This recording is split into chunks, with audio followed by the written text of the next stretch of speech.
Praise lord. మనం చిన్న వాక్యాన్ని నేర్చుకుందాం. చూడండి, మార్కు సువార్త 3వ అధ్యాయం 13వ వచనం చూసినప్పుడు, ఆయన కొండ ఎక్కి తనకిష్టమైన వారిని పిలువగా వారు ఆయన యొద్దకు వచ్చిరి.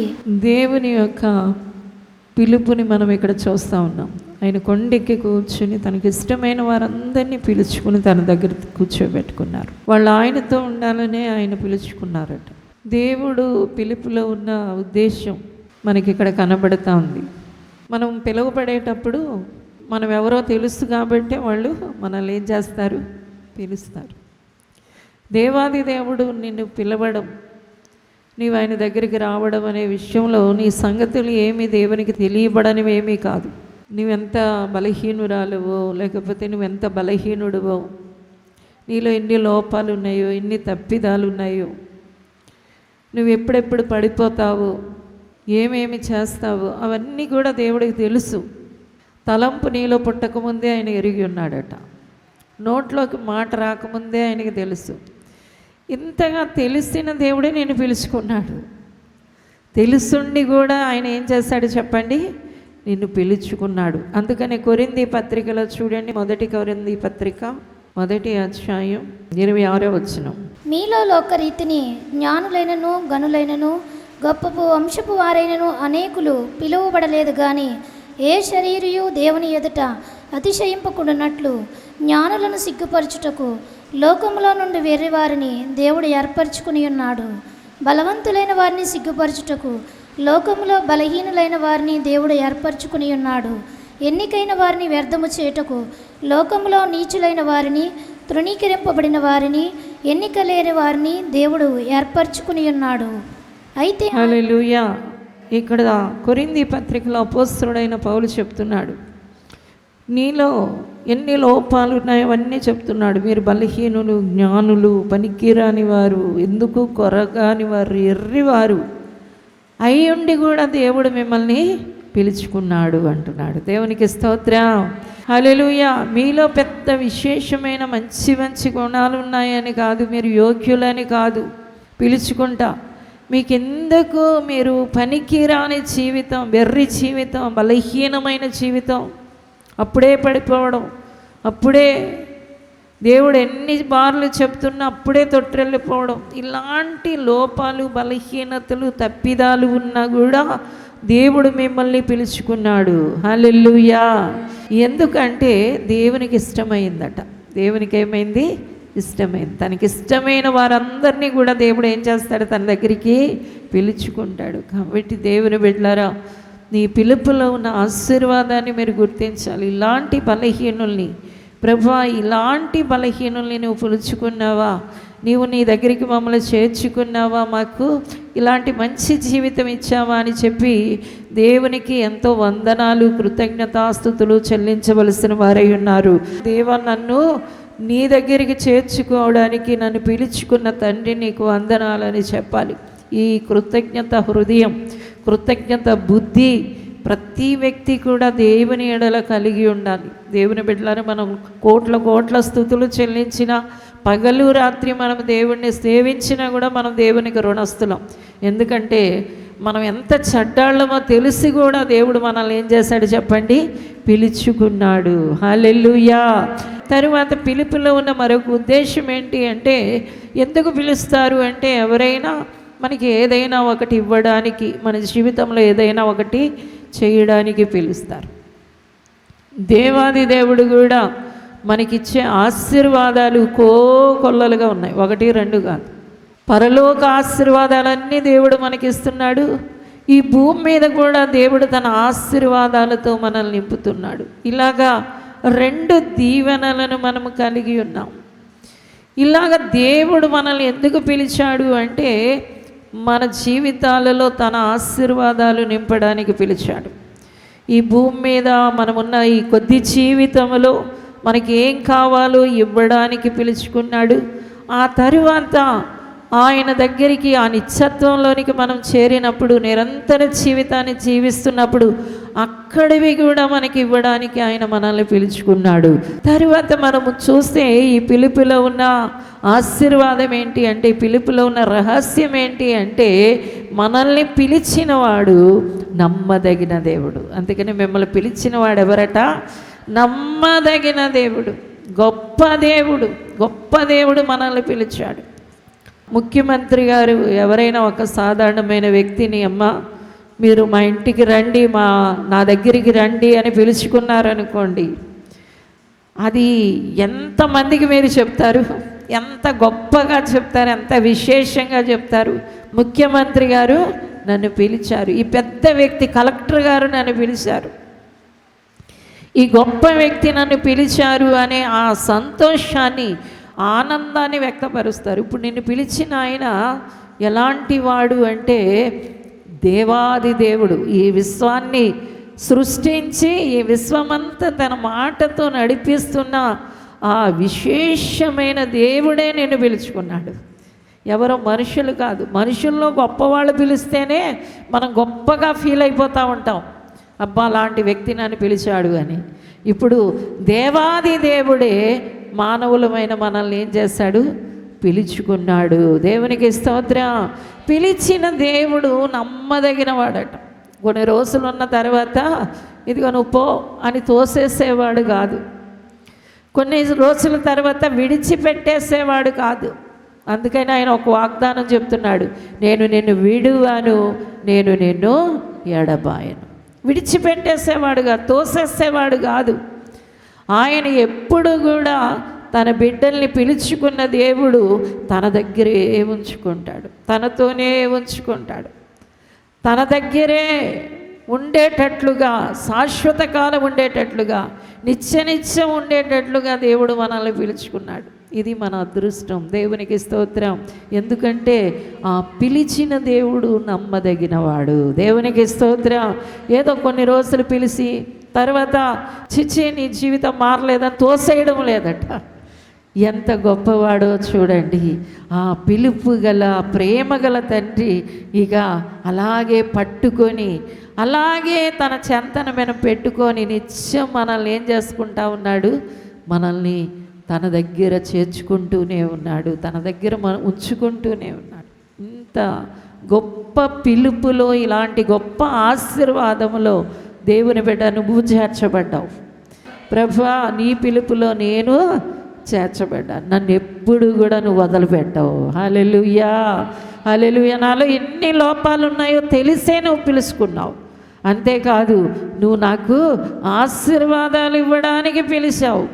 నువ్వు విశేషమైన నీ గొప్ప వ్యక్తిత్వం కలిగిన దేవుడవు, నువ్వు నన్ను పిలుచుకున్నావు అని దేవునికి ఏం చేయాలి?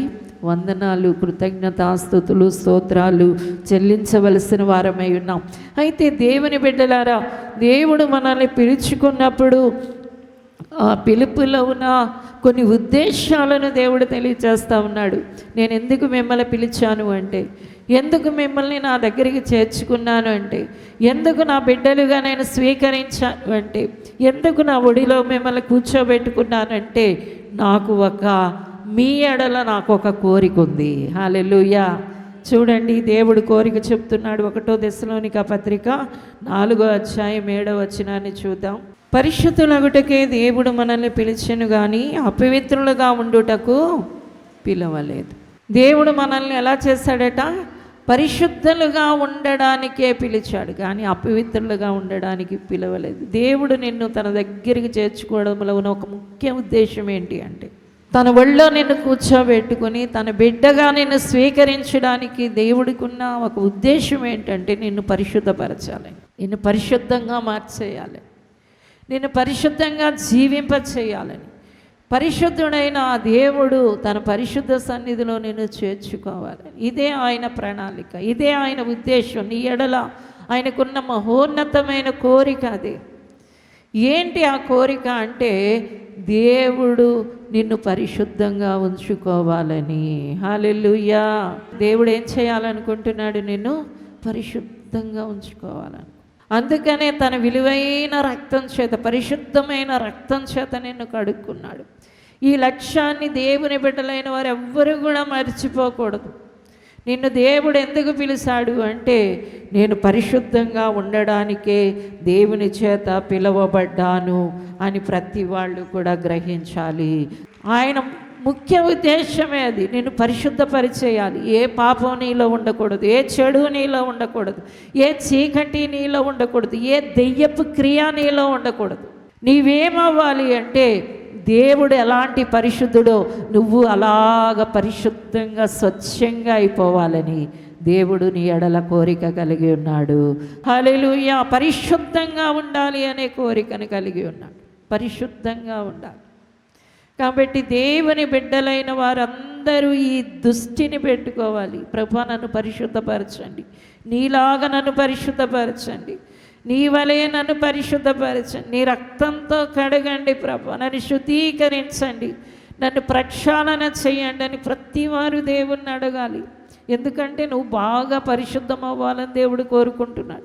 అందుకనే తన పరిశుద్ధమైన రక్తాన్ని ఇవ్వడమే కాదు, పరిశుద్ధమైన ఆత్మను కూడా ఇచ్చేశాడు. అందుకని పరిశుద్ధాత్ముడు వచ్చినప్పుడు ఆయన ఏం చేస్తాడంటేనట, చెత్తంతా, దేవునికి ఇష్టం లేని క్రియలన్నీ కాల్చివేస్తాడు. ఈ చెడు చేయకుండా నిగ్రహాన్ని ఇస్తాడట. నిగ్రహాన్ని ఇస్తాడు. నీవు దేవుని దగ్గరికి వచ్చిన తర్వాత నీ లక్ష్యం కూడా అదే అయి ఉండాలి. ప్రభువా, నన్ను ఇంకా పరిశుద్ధపరచండి, నన్ను ఇంకా పవిత్రపరచండి. అందుకని ప్రకటన గ్రంథంలో కూడా ఒక మాట దేవుడు తెలియజేస్తామన్నాడు. ఆ ప్రార్థన ఏంటంటే, పరిశుద్ధుడు ఇంకా పరిశుద్ధుడు అయిపోవాలి, నీతిమంతుడు ఇంకా నీతిమంతుడు అయిపోవాలి. రోజు కూడా మీరు ఈ ప్రార్థన చేసుకోవాలి. నేను ఇంకా పరిశుద్ధం అయిపోవాలి, ఇంకా నీతిగా అయిపోవాలి. దేవా, నన్ను పరిశుద్ధపరచండి. నీవు పరిశుద్ధుడమైన దేవుడువు, నన్ను పిలుచుకున్నావు నాయన, నీ దగ్గరికి నన్ను చేర్చుకున్నావు. కాబట్టి నన్ను రోజు పరిశుద్ధపరచండి. నా ఊహలు పరిశుద్ధపరచండి, నా మాటలు పరిశుద్ధపరచండి, నా తలంపులు పరిశుద్ధపరచండి, నా ఆలోచనలు పరిశుద్ధపరచండి. ఇవన్నీ కూడా నా క్రియలు, నా పనులు, నా నడక, నా పడక అంతా పరిశుద్ధపరచండి అని దేవుణ్ణి అడగాలి. ఆయన రక్తంతో కడుక్కుంటూనే ఉండాలి. ఆ ఆత్మచేత నింపబడుతూనే ఉండాలి. ఆ పరిశుద్ధమైన వాక్కు నీ దగ్గరికి వచ్చినప్పుడు, పరిశుద్ధమైన ఆత్మ నీలో ప్రవేశించినప్పుడు, ఆ పరిశుద్ధ రక్తం దగ్గరికి నీవు వచ్చినప్పుడు నీవు రోజు పరిశుద్ధపరచబడతావు. ఎంత గొప్ప జీవితానికి దేవుడు పిలిచాడో చూడండి. దేవుని బిడ్డలారా, లోకంలో ఎక్కడ కూడా దొరకదు. మానవుడు కొన్ని పాపాలు మానేస్తాడేమో, కొన్ని పాపాలు మానేస్తాడేమో, కొన్ని మంచి పనులు చేస్తాడు, కొంత చెడు కొంత మంచి, రెండు కలిపి ఉంటాయి. నేను పాపం లేనివాడని అన్నాడు అంటే వాడు అబద్ధికుడట, దొంగ మాటలు ఆడుతున్నాడు అని. ప్రతి వారిలో, లోకంలో పుట్టింది మొదలు ఇప్పటి వరకు ప్రతి వారిలో పాపం ఉంది. ఒక్క దేవుడిలోనే పాపము లేదు. హల్లెలూయా. కాబట్టి ఆ పవిత్రుడైన దేవుడు ఏం చేస్తాడు అంటే ప్రతి మనిషిని కూడా పరిశుద్ధపరుస్తాడు. తర్వాత చూడండి, 1 కొరింథీ పత్రిక 1:9. మన ప్రభువైన యేసుక్రీస్తు అను తన కుమారుని సహవాసమునకు మిమ్మల్ని పిలిచిన దేవుడు నమ్మతగినవాడు. మన ప్రభువైన యేసుక్రీస్తు అని తన కుమారుని సహవాసానికి మిమ్మల్ని పిలిచిన దేవుడు నమ్మదగిన. రెండవదిగా దేవుడు మనల్ని ఎందుకు పిలుచుకున్నాడు అంటే ఆయనతో సహవాసం చేయడానికి. ఎవరితో? యేసుక్రీస్తుతో సహవాసం చేయడానికి దేవుడు మనల్ని పిలుచుకున్నాడు. సహవాసం అంటే నీవు నేను కూర్చుని మాట్లాడుకోవాలి, నీవు నేను కలిసి తిరగాలి, నీవు నేను కలిసి ఉండాలి. ఇలాగ దేవుడు మనల్ని పిలుచుకున్నాడట. బైబిల్లో మనకి మొట్టమొదటి భక్తుడి పేరు ఏంటంటే హానోకు. ఈ హానోకు అనే భక్తుడు ఏం చేసేవాడంటే దేవుడితో కలిసి ఉండేవాడట. అతనికి భార్య ఉంది, పిల్లలు ఉన్నారు, కుటుంబం ఉంది, పని ఉంది. ఇన్ని ఉన్నా కూడా అతని ఒక ఉద్దేశం ఏంటంటే దేవుడితో కలిసి నడిచేవాడు హానోకు అని వ్రాయబడింది. ఆ తర్వాత దేవుడు అతన్ని తీసుకెళ్ళిపోయాడు అని అతని జీవితం గురించి రాయబడింది. ఈ రోజున కూడా మన జీవితం గురించి కూడా లోకమంతా ఇలాగే చెప్పుకోవాలి. అతను దేవునితో ఉండేవాడు, తర్వాత దేవుడు అతన్ని తీసుకొని పోయాడు. ఈ జీవితానికి దేవుడు మనల్ని పిలుచుకున్నాడు. దేవుడు మనల్ని పిలిచి లోకంలో ఉన్న ఆశీర్వాదాలు, పరలోక ఆశీర్వాదాలు ఇవ్వడానికి, ఆ నమ్మదగిన దేవుడు మనల్ని ఎప్పుడూ తన దగ్గరే ఉంచుకోవడానికి ఎందుకు పిలిచాడు? పనికి రాని వాళ్ళని ఎందుకు పిలిచాడు అంటే దేవుడు అంటున్నాడు, నేను నీకు ఏమి ఇవ్వడానికంటే నువ్వు నాతో ఉండాలని. దేవునికి స్తోత్రం. నువ్వు ఒంటరిగా లేవు, అందుకని దేవుడు ఎక్కడున్నాడట? మన హృదయములో ఉన్నాడు. తన నమ్మిన వాళ్ళ హృదయాలలో ఆయన ఏం చేస్తూ ఉన్నాడు అంటే నివాసం చేస్తూ ఉన్నాడు. మనలో ఉన్న దేవుణ్ణి మనం ఏం చేయాలి అంటే దేవుని బిడ్డలారా గ్రహించాలి. దేవునికి స్తోత్రం. ఎల్లప్పుడూ కూడా దేవుడితో ఉండాలి. దేవా నాతో ఉన్నావు, నువ్వు యేసయ్యా నాతో ఉన్నావు. ఇక నీకు ఏది నోట్లో మాట వచ్చినా ఎవరికి చెప్పాలి? నీ భర్తకి చెప్పే ముందు, నీ పిల్లలకి చెప్పే ముందు, ఏమండి ఇదిగో ఇక్కడ చూడండి అనే ముందు ఎవరికి చెప్పేయాలి? నీ లోపలే ఉన్న దేవునికి నీవు సహవాసం చేయాలి అంటే ఆయనతో చెప్పాలి. దేవునికి స్తోత్రం. నీ భర్తకి ఎలా చెప్తున్నావు, నీ పిల్లలకి ఎలా చెప్తున్నావు, నీ అమ్మా నాన్నకి ఎలా చెప్తున్నావు, ఇవన్నీ విషయాలు దేవుడు నీతో ఉండడానికి, సహవాసం చేయడానికి నిన్ను పిలుచుకున్నాడు అనే సంగతి దేవుని బిడ్డగా నువ్వు మరిచిపోకూడదు. కాబట్టి దేవుడు నిన్ను కోరుకున్నాడు. నీవు హృదయములో ఆయన ఉంటున్నాడు. నిన్నే ఒక దేవాలయంగా ఆయన మార్చుకున్నాడు. కాబట్టి ప్రతిరోజు కూడా, ప్రతి క్షణం ఈ జ్ఞప్తి నువ్వు కలిగి ఉండాలి. దేవా నువ్వు నాతో ఉన్నావు, ఇదిగో నేను ఇది చేస్తాను, ఇదిగో నేను ఇది మాట్లాడతాను. ప్రభువా నీకు స్తోత్రం, ప్రభువా నీకు మహిమ, ప్రభువా నీకు ఘనత. ఎందుకంటే నీతో ఆయన ఉండడానికి కాదు, సహవాసం చేయడానికి పిలుచుకున్నాడు. నా గుండెల్లో దేవుడు ఉన్నాడండి, నా గుండెల్లో దేవుడు ఉన్నాడని చెప్పడానికి కాదు, ఉండడానికి కాదు. దేనికి పిలిచాడట? సహవాసానికి పిలిచాడు దేవుడు. నువ్వు ఎప్పుడూ సహవాసం చేస్తూనే ఉండాలి. ఒక చిన్న పాట పాడుతూ ఉండాలి, 2 మాటలు దేవునికి ప్రార్థన చేస్తూ చెప్పాలి, 2 స్తుతులు చేస్తూ చెప్పాలి. ఎందుకంటే ఆయన నీతో సహవాసం చేయాలనుకుంటున్నాడు. సహవాసం అనేది ఎలాగ ఏర్పడుతుంది అంటే మోగవాళ్ళు కాదు, ఒక ఇద్దరు మాట్లాడుకుంటున్నప్పుడే ఆ స్నేహం, ఆ సహవాసం పెరుగుతూ ఉంటాయి. దేవునికి స్తోత్రం. నీవన్నీ ఆయనకి చెప్పాలని, ఆయన చెప్పేదంతా నువ్వు వినాలని, ఇలాగా దేవుడు సహవాసములోనికి నన్ను పిలిచాడు అని గ్రహించాలి. తరువాత చూడండి 1 పేతురు పత్రిక 2వ అధ్యాయం 9వ వచనాన్ని చూద్దాం. అయితే మీరు చీకటిలో నుండి ఆశ్చర్యకరమైన తన వెలుగులోనికి మిమ్మల్ని పిలిచిన వాని గుణాతిశయములను ప్రచురము చేయుని. హల్లెలూయా. మూడవదిగా దేవుడు నిన్ను ఎందుకు పిలుచుకున్నాడు అంటే, దేవుని బిడ్డలారా ఆయన గుణాతిశయాలు నీ ద్వారా ప్రచురం చేయాలనుకుంటున్నాడు. ఆయన ఎంత మంచోడో, ఎంత గొప్పోడో, ఆయన ఎంత శక్తిమంతుడో లోకానికి నువ్వే చెప్పాలనుకుంటున్నాడు. ఎవరు చెప్పాలి? నువ్వే చెప్పాలి. పిలుచుకున్న నువ్వే చెప్పాలని దేవుడు కోరుకుంటున్నాడు. కాబట్టి ప్రతి వారు కూడా ఈ మాట అందరూ కూడా చెప్పాలి. ప్రభువా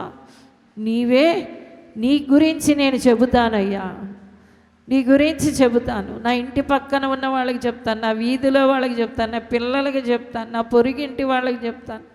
రోజు నీ గురించి నేను చెబుతాను, నీ గుణాతిశయాలను నేను ప్రచురం చేస్తాను.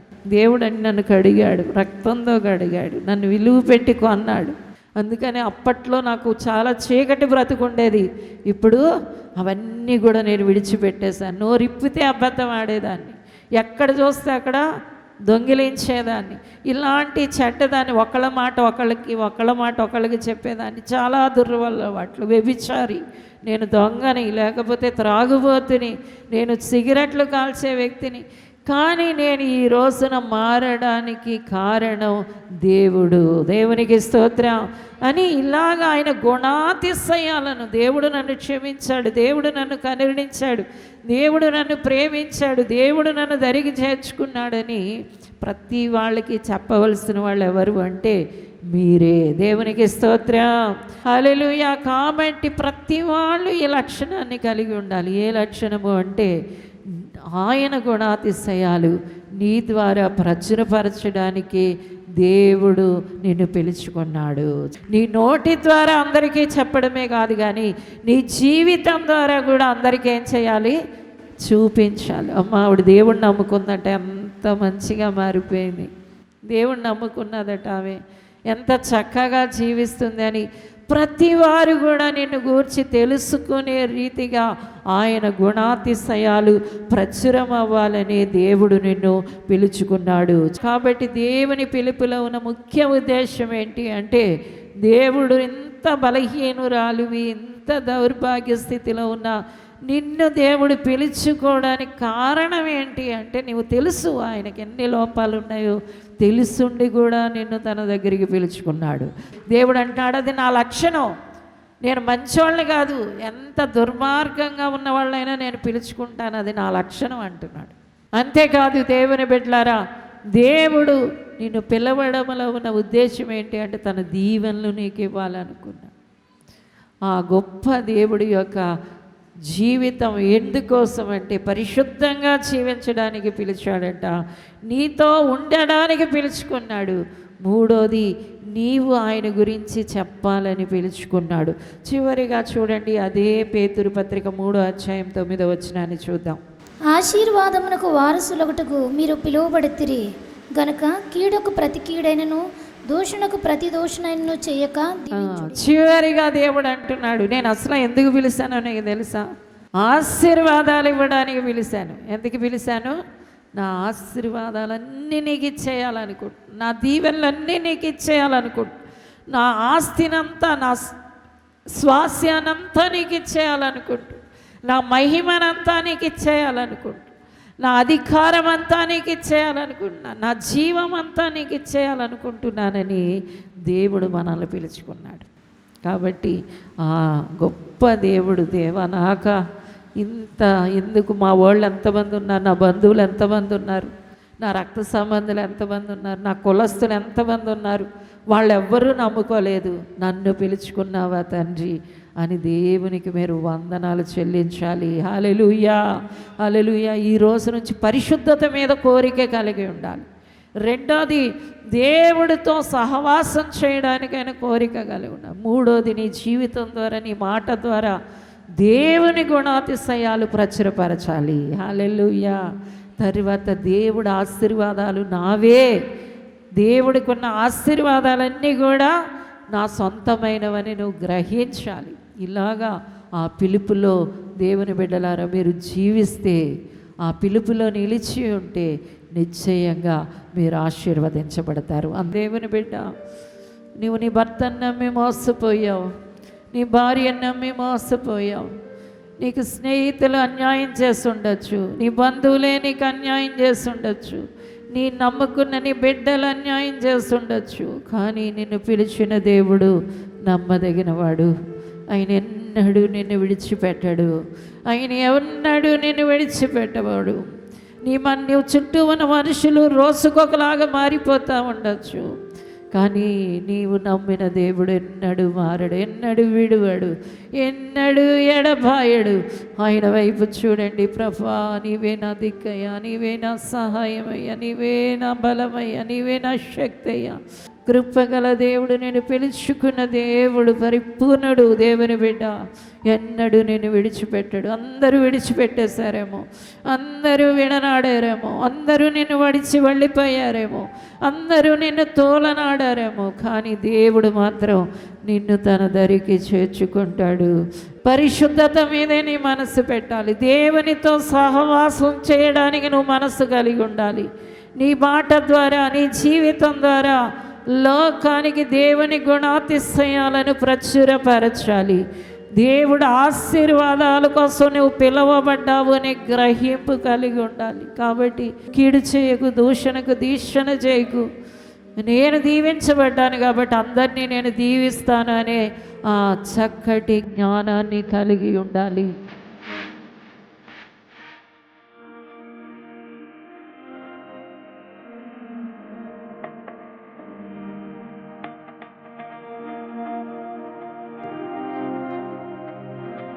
పరిశుద్ధమైన తండ్రి, కృపగల దేవా, ఈ వాక్యాన్ని విని వారు అంగీకరించిన వారిని యేసునామమున ఆశీర్వదించండి.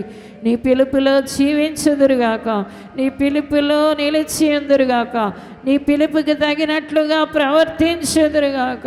అయ్యా, ఎన్ని లోపాలు, ఎన్ని బలహీనతలు, ఎన్ని ఎన్ని పాపాలున్నా కూడా నువ్వు పిలుచుకున్నావయ్యా, నీ రక్తంతో కడుక్కున్నావయ్యా. అయ్యా, పరిశుద్ధత మీదే మనస్సు పెట్టాలి తండ్రి. నీతో సహవాసం చేయడానికైనా మనస్సు కలిగి ఎందురుగాక. నీ గుణాతిశయాలు ప్రచురపరచాలనే ఆ గ్రహింపులో జీవించాలి తండ్రి. దేవుని ఆశీర్వాదాలన్నీ నావే అనే గ్రహింపు కలిగి ఎందురుగాక. యేసు నామమును దీవిస్తున్నాను తండ్రి, యేసు నామమును ఆశీర్వదిస్తున్నాను. ఈ వాక్యములో ఫలించెదురుగాక, వాక్యములో నిలిచి ఉందరుగాక, వాక్యానుసారముగా నడుచుకుందురుగాక. యేసు నామమును ఆశీర్వదిస్తూ యేసు నామమును అడుగుచున్నాము తండ్రి, ఆమేన్.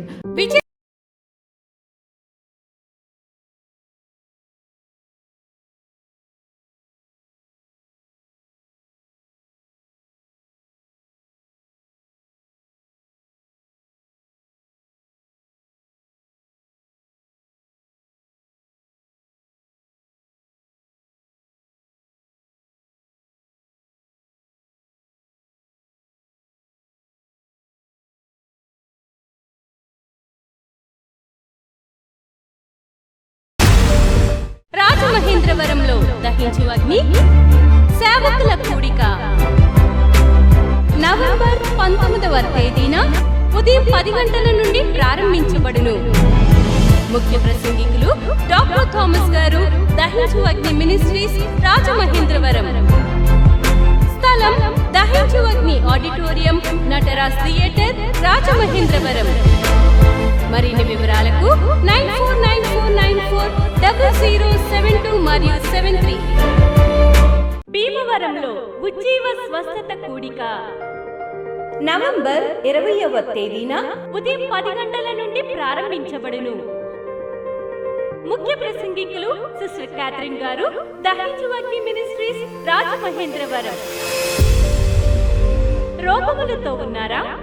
చేతబడి శక్తుల చేత పీడింపబడుతున్నారా? అప్పుల సమస్యలతో ఉన్నారా? ఈ కూడికలో మీ ప్రతి సమస్యకు ప్రార్థన చేయబడును. స్థలం శ్రీ సాహితీ ఫంక్షన్ హాల్, మార్కెట్ యార్డ్ ఎదురుగా, సబ్ రిజిస్టర్ ఆఫీస్ పక్కన, భీమవరం. ఇది కుటుంబ ఆశీర్వాద కూడిక. ఇక్కడ మేము మా కుటుంబాలను కట్టుకున్నాం. మరి మీరు? అయితే ప్రతి శుక్రవారం రాజమహేంద్రవరంలో జరిగే ఈ కుటుంబ ఆశీర్వాద కూడికలో పాల్గొనండి. ఈ కూడిక జరుగు స్థలం దహించు అగ్ని ఆడిటోరియం, నటరాజ్ థియేటర్, రాజమహేంద్రవరం. సికింద్రాబాద్ లో దహించు అగ్ని అద్భుత అసాధారణ కూడిక ప్రతి శనివారం సాయంత్రం 5 గంటల నుండి ప్రారంభించబడును. స్థలం SPG church ground, alpha hotel వెనుక, సికింద్రాబాద్. మరిన్ని వివరాలకు 9494940074 మరియు 75. రాజమహేంద్రవరంలో దహించు అగ్ని అభిషేక ఆదివారపు ఆరాధన ఇప్పుడు ప్రతి ఆదివారం ఉదయం 9:30 నుండి ప్రారంభించబడును. తప్పక పాలు పొందండి, దైవిక ఆశీర్వాదం పొందండి. స్థలం దహించు అగ్ని ఆడిటోరియం, నటరాజ్ థియేటర్, రాజమహేంద్రవరం. మీ ప్రార్థన అవసరతలకు 9494940072 మరియు 73. ఈ టీవీ కార్యక్రమాన్ని చూసి ఆశీర్వదించబడినట్లయితే దహించు అగ్ని టీవీ పరిచర్యకు మరియు బ్లెస్సింగ్ ల్యాండ్ కు సహకరించండి. Dahinchu Agni trust current account number 357222444370, State Bank of India, main branch, Rajamahendravaram. My address doctor Thomas, Dahinchu Agni ministries, తుమ్మలోవా, Rajamahendravaram.